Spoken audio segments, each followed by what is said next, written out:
Hello, I'm Henrietta from Hopkins Van Mill, and we've invited you to take part in this public dialogue. And so you might be wondering what a public dialogue is. It's not like other public discussions that you might know about or have taken part in, because we take time over these discussions. We've asked you to join us for 3 workshops from now until the 7th of August, when our final workshop is held. And during that time, we'll also ask you to think a bit in your own time using our online homework space. It's a chance for you to hear evidence on a really important issue, in this case, COVID-19. It's an opportunity for you to share your views on an issue that really matters for everyone in society. And it's a chance to hear from a range of people who either work in this field professionally or like you, are taking part in this discussion and have experiences to share. It's time to think and importantly, time to share your views. So we hope you'll enjoy the process. So in this short video, we'll introduce you to who has commissioned this dialogue and tell you why it is so important that you're taking part today.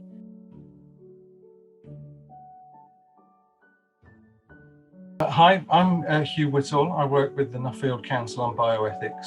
The Nuffield Council's job is it's an independent body that looks at ethical issues in science and medicine. And we are particularly interested in public values and public engagement. And so we've come into this collaboration as part of the Pandemic Ethics Accelerator, where we've joined with a number of other organisations, largely academics in Oxford, Bristol, London and others, to try and help ensure that questions of ethics are also taken into account as government and policymakers think about how to deal with the COVID pandemic and future pandemics. I'm Sarah Cunningham-Burley, and I'm a medical and family sociologist at the University of Edinburgh in the medical school. And my involvement in the Ethics Accelerator, which I'm very excited about, is to promote more of such public engagement and involvement, and also get at the heart of what some of the core values are in terms of how we as a society and as individuals in society engage with the many ethical challenges that this pandemic has thrown up. Not only about COVID itself, but actually about wider issues in terms of how we support health and well-being across our society. So what we're concerned with as the Ethics Accelerator is to bring all of those questions of ethics and public values to bear in policy issues, trying to help advise government and decision makers responding now and in the future to this kind of pandemic. The Pandemic Ethics Accelerator is trying to include much more research and academic consideration of the ethical issues around COVID-19, pandemics more generally, and the wider impacts of these on individuals and society, to widen the way in which both policymakers and others who are engaged in navigating our way through this have a wider range of evidence that they can use to make what are very complex decisions in a very dynamic and complicated area. So we felt there was a little bit of a kind of missing piece, I suppose, in the evidence puzzle. And we're very, very keen that through the accelerator, we actually widen debate more generally and involve many more people in thinking about and coming to solutions for some of these ethical challenges.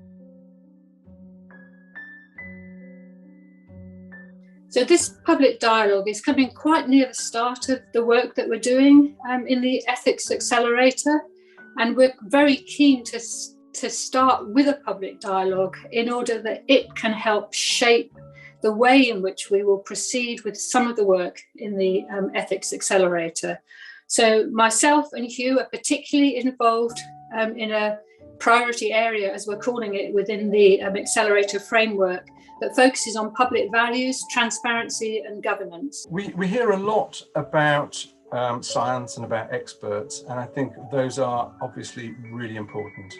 But people's considered views are also important, because this kind of pandemic, COVID, affected everyone. And so hearing citizens' voices, having an opportunity to engage with them in the policy-making process can help make policy better, because it becomes more democratic, we have a better understanding of what people feel, and it makes it more possible for people to trust in policy and for people to comply with those things that are decided.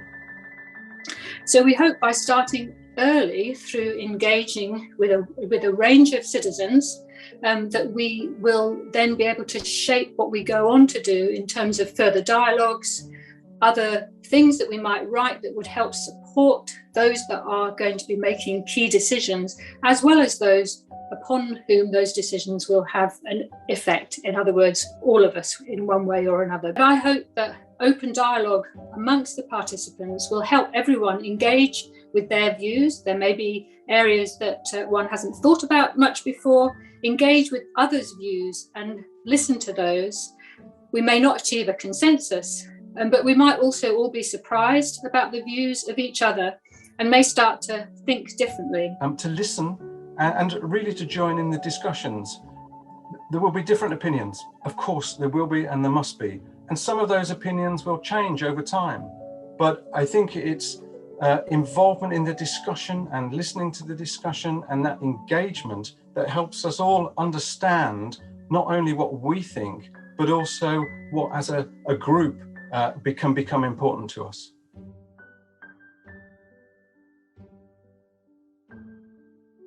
There's some examples, without preempting what the discussions will be, which we really hope will focus not just on what has happened up till now, but what is going on right now in a very dynamic and changing situation, and also what the future means and how we might shape that future in an ethical and socially just way. There's a lot of discussion at the moment about the wearing of face masks. Should this be a matter of individual responsibility? Should it be something that is mandated in some way? Should it be something where there's strong encouragement or guidance? And here, an individual's position may be very different, depending on their own perceptions and understanding of risk, their own feelings about risk, and also the extent to which as a society, we expect or would wish individuals to make decisions for the greater good. What we need to do is to give a space where people can talk about those things, not just fire off an opinion, but actually engage in some discussion about how they think about these issues, about saving the NHS, saving lives, how it's affected people's education, their employment, how people have become isolated or had difficulties with mental health, and maybe it's been a very unequal response to it. So this is really what we want to do, is to give a space where we can hear those things and hear people discuss them.